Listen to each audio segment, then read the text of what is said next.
Hello, today we're going to do a stockinette stitch with some Aran yarn. So since we're using Aran yarn, I do have some Celtic music playing. So for the stockinette stitch, you are going to, on the right side, knit the stitches, and on the wrong side, which is the side with the bumps, you're going to purl. So you're going to continue the bump section and you're going to continue the V section on the right side. Okay, so let me show you how that looks. And you can just enjoy the music if you're involved in something and you don't care anything about knitting, so you can still watch. So again, we're on the right side, so we're going to knit.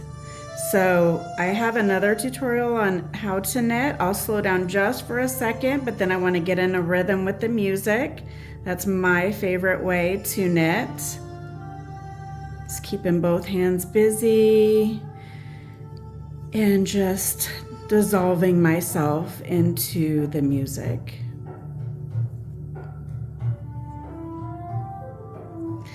I do try different music styles, but today I was inspired by the fact I'm using Aran yarn from the Aran Islands, and that's in Ireland. So definitely a fiber arts island. And so just to slow down what I'm doing, and then I'll get in a rhythm, is I am going front to back, okay, like that. Okay, so you have two sides of the loop. This is your front and this is your back. So you go from front to back, so it looks like that. And then you wrap your yarn and you pull it through, and then you can drop off that stitch off your left needle. Okay, so again, slowly we're going to go front to back. You can see that, front to back, right? And then I'll do it this way so you can see kind of what's going on. And then I'm going to loop it around and I'm going to scoop that up here so that I can drop that stitch right off the needle, like that. When I first started, dropping the stitch off the needle was the scariest thing. I just thought I was gonna mess it up if I dropped off the needle. I'm like, what do you mean drop off the needle? That doesn't seem natural. How does it not all come apart? But again, front to back, this is knit stitch. Front to back, this is English style, where you're throwing the yarn around the needle. And continental, so again, this is a stockinette stitch, but continental, you hold the yarn kind of behind with your left hand, so you're holding it completely opposite. And I think the reason why I can do either pretty easily and learned it pretty fast is because I'm a left-handed person and I'm knitting right-handed. So again, this is continental, you're scooping. So again, you're still doing everything the same as far as front to back. You might find your tensions a little bit different. I find it's tighter for me. So if I have a pattern I want it to be tight, I tend to do this method. So again, to break it down, but with the yarn in your left hand for a right-handed knitting, you still go front to back because we're knitting. You scoop, you have lots of tension right here on this finger, and you scoop that right through, and then you drop it off. So if you feel like you can be faster, I would say try both. Like I said, depending on the pattern, this pattern I want to be kind of tight. So, and I'm transitioning from the rib part of the bottom of the sweater, the front side of the sweater. You have to make 2 identical, front and back. But I'm transitioning from this rib stitch into the body of the pattern, which has to be, the length of the torso. You do cut it short just a little bit about the armpit so that you can cut in and drop or reduce the stitches so that you can make the arm. But for the most part, it's just going to be an easy stockinette, which is the knit on the one side and the purl on the other side. Okay, so we're just going to listen to some music while I get into a rhythm here. Pick up your project if you are a knitter or a crocheter. I do both. This just happens to be knitting. That's just happens to be the projects I'm doing. I usually have both going on, or a project of each, I should say, at least. I do try to be disciplined and not get a bunch of projects started. I know that's easy to do.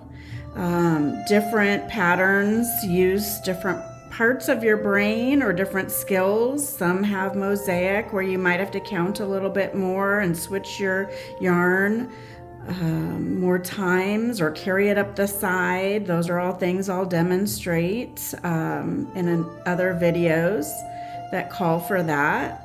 But for this one, we're getting through our knit stitch. All right. Grab a cup of tea or coffee.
Honoring my heritage today.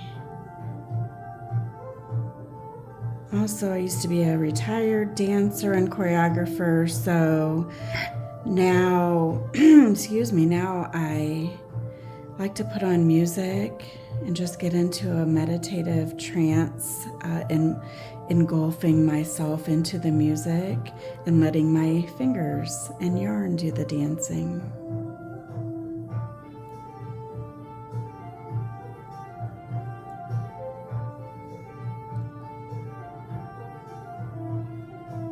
If you want to knit faster, put on faster music like this. Sometimes if I want to knit slower, I'll put on classical music.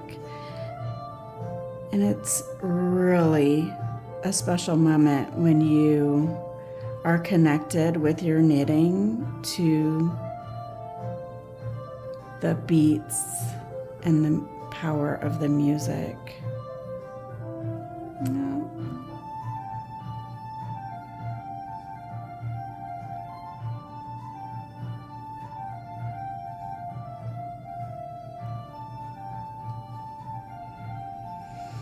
Then when my garment is finished, I switched back to English. When my garment's finished, then I usually remember what type of music I had planned with it. This one I'll always remember. It's Erin, because I love Ireland and the Aran Islands and the culture there. Of course, because there's yarn there. There's knitters there.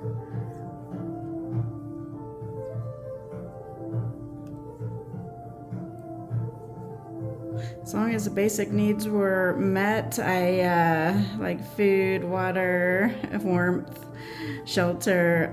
I would just love to just go to the Aran Islands and just for a month straight, just sit and knit and chat and, you know, do work, obviously, do the work that's needed, whether it's, you know, feeding the animals, shearing sheep, you know, learning how to do that. I don't have that skill, but just seeing what all goes into, I don't want to say the simple life, because, you know, those things are hard. It's hard to have the motivation every day, no matter how you feel, to keep up with the routine. But it kind of reminds me of the knitting, right? You gotta knit or crochet or do your art craft every day, even a little bit, whether you feel like it or not. You should always do at least one row. So here we're at the end. You see how there's the front and the back? Because we're knitting, we're going front, even on the last stitch, around, and then you can pull it. Okay, don't pull it too tight. It looks loose there, but it will correct itself once we do the next row. So, all right, so guess what we get to do now? We get to, I know you're gonna say purl stitch, but actually we get to take a sip of coffee. Reward yourself after each row. That's what I do with my coffee or my tea. So now you can see there are bumps on this side, okay? There are bumps on this side that were created by the knitting on the right side. This is the wrong side. And as you can see, it kind of tells you where you're at. This yarn ended up in front once I turned it. Okay, because we were knit this way, so it ended up behind, which was perfect, so that then we're ready to start the next side because it's already in front for the purl stitch. So the pattern kind of tells you what to do. Okay, so here's what we're gonna do. I like to keep my yarn in front of my needles, so we're just gonna twist things just a little bit there. Okay, I like all my needles behind my working yarn. Okay, that's just a preference for me, but that's what I like to do. So this is just gonna be a purl all the way across. I'm gonna do a couple and then I'll tell you how to do a purl, just in case you found this video, you're curious, you like my style, but you really don't know how to do purls. All right, and I'm just loosening up the stitches a little bit because, like I said, I am a tight knitter, and some patterns that works great for. But if my tension is a little tighter than I want it to be, did you see what I did there? I pulled this up to give it some slack. I rolled it with my finger. Okay, and that gave it a little more give right there. Do you see that right there? There's a gap now, where before it was tight like this one. Okay, so I don't even know that I do that. So it helps me to break it down with you, because then I realize all the things I do. See how I pulled that? And it pulled it from right here.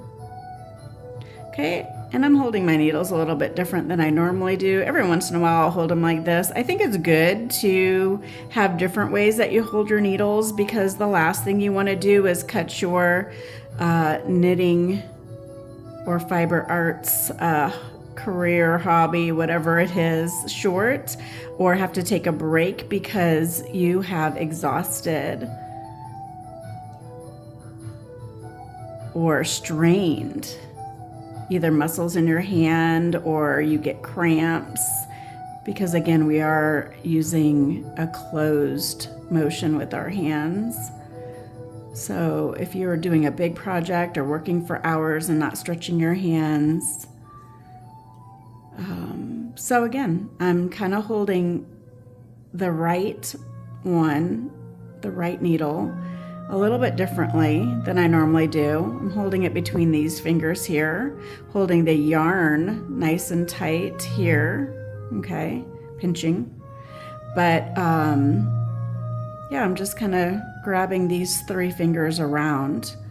Okay, so a little bit different. I don't always do it that way, but I do catch myself every once in a while, especially if I'm on a long row, that I will do this. It's not for speed.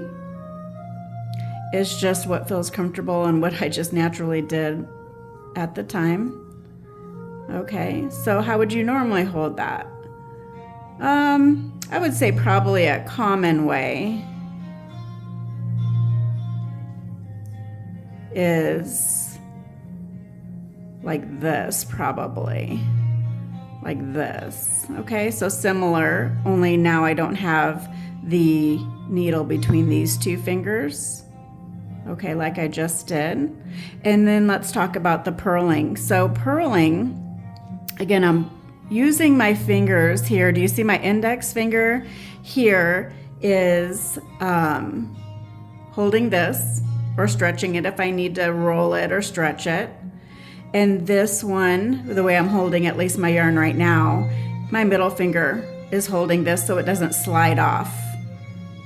Okay, so purling is your yarn is in front, okay? My yarn is in front, as opposed to when I'm knitting, the yarn is behind. The yarn's in front. You're gonna go, here's the 2 sides, the front and the back. And you're going to go kind of from the back to the front, but we are still working with that front, okay? The one that's in front. So it looks like this. Okay, so you're heading towards the left if you're a right hand. Then you can wrap it around depending on how you hold your yarn. And then I just kind of let it roll from front to back like that. Do you see that? I let it roll. And then I can slide it off. Okay, so back to front through the front loop. I wrap it around and then I roll this so it looks like that. And then I can slide it off. Okay, back to front, wrap, roll, and off. Back to front, wrap, roll, and off. Back to front, wrap, roll, and off. Okay, so this is what it's starting to look like. Remember, your purl stitches will have the purl bumps, they're called. Okay, so that way you also can know that you're on the correct side. So let's get into a rhythm with our purling. Just connect with the music.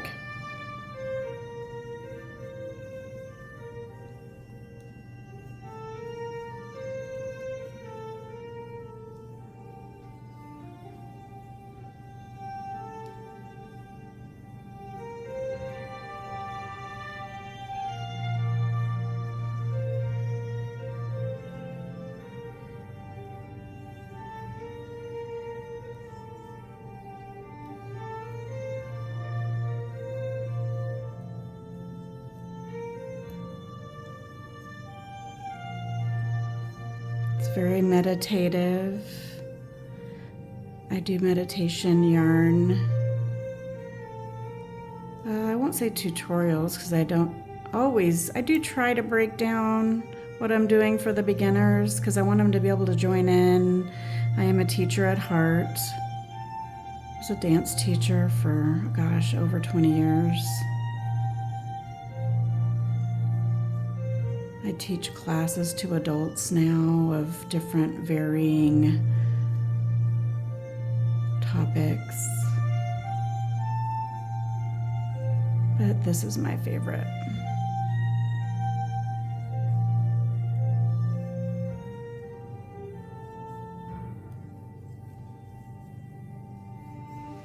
Leave me in the comments what project you are working on and how long you've been knitting or being obsessed with yarn like I am. This color's called Northern Lights. I love that.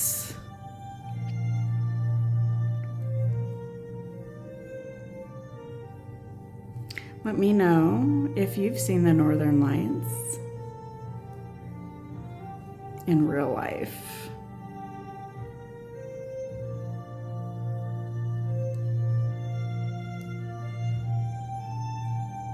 I actually went to go see the Northern Lights, but after being up for 48 hours, I fell asleep on the only night that they were out. So I did not get to see the Northern Lights.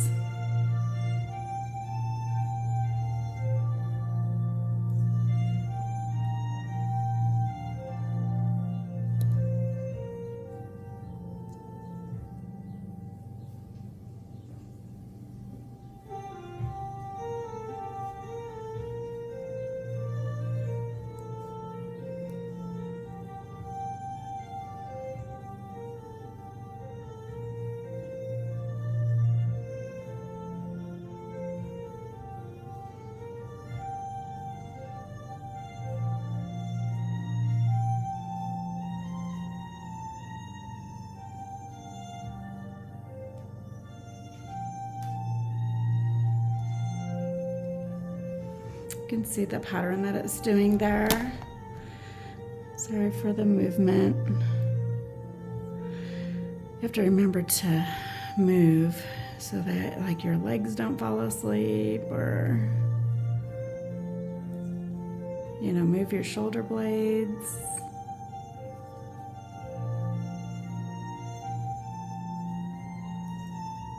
Relax your arms. Clear your mind. Actually, I teach breathing exercises. Let's go ahead and try that now. I'm in a rhythm, I'm in a mode. I can tell that I'm in that state of meditation that I'd like to share some breathing with you.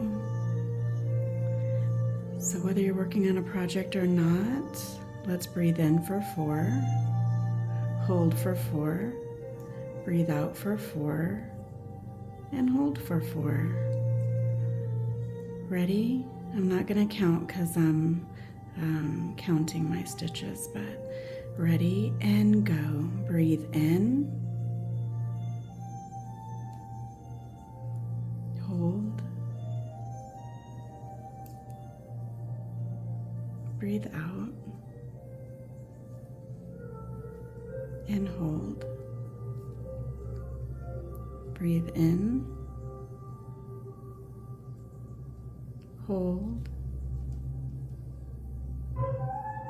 breathe out, and hold. Breathe in, hold,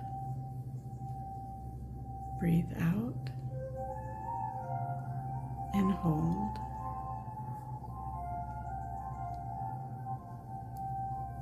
Breathe in, hold, breathe out, and hold.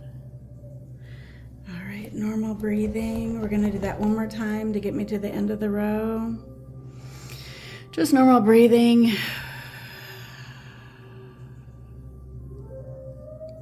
And begin. Breathe in. Hold.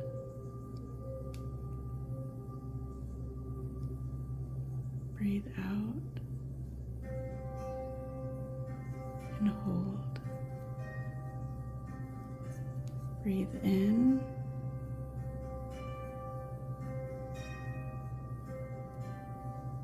Hold. Breathe out. And hold. Breathe in. Hold. Breathe out. And hold. Till the end of the row, breathe in. Hold. Breathe out.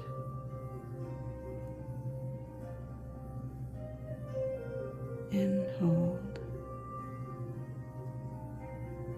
Breathe in. Hold. Breathe out. And hold. Breathe in. Hold. Breathe out. And hold. Breathe in. Hold. Breathe out. And hold. All right, and then just normal breathing. Look at, we made it all the way across. Thank you for that. I really did feel your presence there in helping since I was breathing and counting as well. And I was getting in the flow with the music, with the breathing. So thank you for sharing that moment with me. I hope it benefited you. I know I enjoyed it. So here's what the right side looks like, because again, we're getting ready to knit, so that yarn's already behind. Okay, so that means this is the right side. And you can see your tension. My tension's pretty good. I still have some room here, you know, so they're not too tight, which was my biggest mistake in the beginning knitting. And then this is what we'll call the wrong side, although it's just as beautiful. Look at the purls. You can see the transition from the ribbing to the wrong side, the purl side. So thank you for joining me. I hope you found this helpful. I hope that you were able to take a moment for yourself and be calm. And I hope you have a fabulous day.